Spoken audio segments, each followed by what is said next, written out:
अमेरिकी सदर Donald Trump की कोशिशों से गजा में होने वाली जंगबंदी मुआहदे को 2 हफ्ते गुजर चुके हैं, लेकिन इसके बावजूद इसराइल की जानिब से जंगबंदी मुआहदे की मुसलसल खिलाफवर्जियां की जा रही हैं, जिसके नतीजे में पिछले 2 हफ्ते के दौरान 90 से ज्यादा फलस्तीनी मारे जा चुके हैं।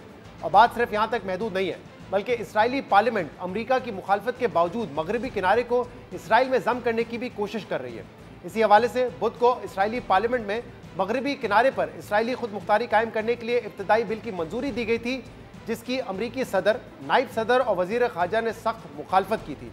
अमरीकी सदर डोनाल्ड ट्रंप ने टाइम मैगजीन को इंटरव्यू में कहा है कि यह नहीं हो सकता क्योंकि अरब ममालिक को मैं जबान दे चुका हूँ। इसराइल ऐसा नहीं कर सकता। अगर मगरबी किनारे को इसराइल में जम किया गया तो इसराइल अमरीकी हिमायत खो देगा। अब दिलचस्प बात यह है कि इसराइली पार्लियामेंट में मगरबी किनारे को जम करने का इब्तदाई बिल उस वक्त मंजूर किया गया है कि जब अमरीकी नायब सदर इसराइल में मौजूद हैं और अमरीकी वजीर खारजा इसराइल के दौरे के लिए रवाना हो रहे थे। अमरीकी नायब सदर जेडी वेंस ने तेल अवीव में सहाफियों से गुफ्तगू करते हुए इसराइली इकदाम को मजाकाखेज और सियासी स्टंट करार दिया, जबकि अमरीकी वजीर खारजा मार्को रूबियो ने कहा कि मगरबी किनारे को इसराइल में जम करने का इसराइल का इकदाम गजा में अमन मंसूबे को खतरे में डाल सकता है और इसकी हम हिमायत नहीं कर सकते। West Bank vote yesterday that took place while you were in the country.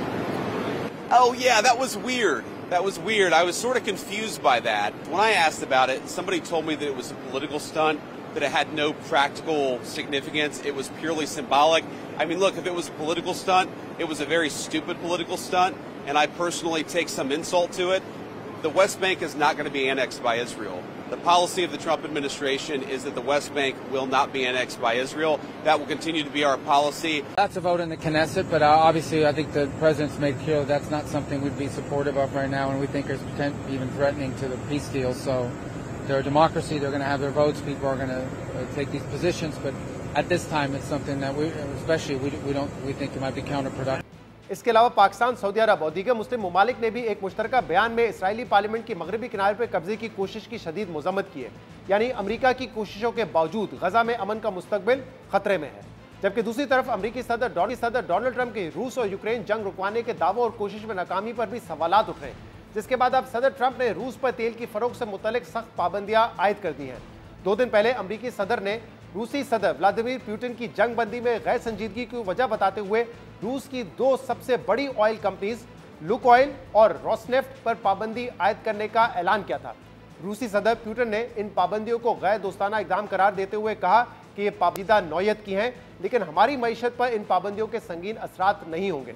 और जब रूसी सदर के इस बयान पर अमेरिकी सदर से सवाल हुआ तो सदर ट्रंप ने कहा कि रूस को 6 माह में पता लग जाएगा कि पाबंदियों के क्या नताइज निकलेंगे।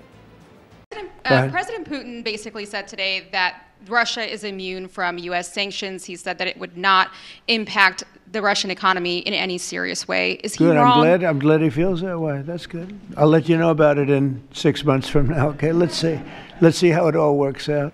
अमेरिकी सदर रूस की ऑयल कंपनीज पर आयद की गई पाबंदियों के 6 माह के अंदर नताइज सामने आने का कह रहे हैं, लेकिन रूस के सबसे बड़े तेल के खरीदार भारत और चीन अमेरिकी पाबंदियों के 48 घंटों के अंदर रूसी तेल की खरीदारी से पीछे हटते नजर आ रहे हैं, जिससे रूस की तेल से जुड़ी मईशत पर असर पड़ सकता है।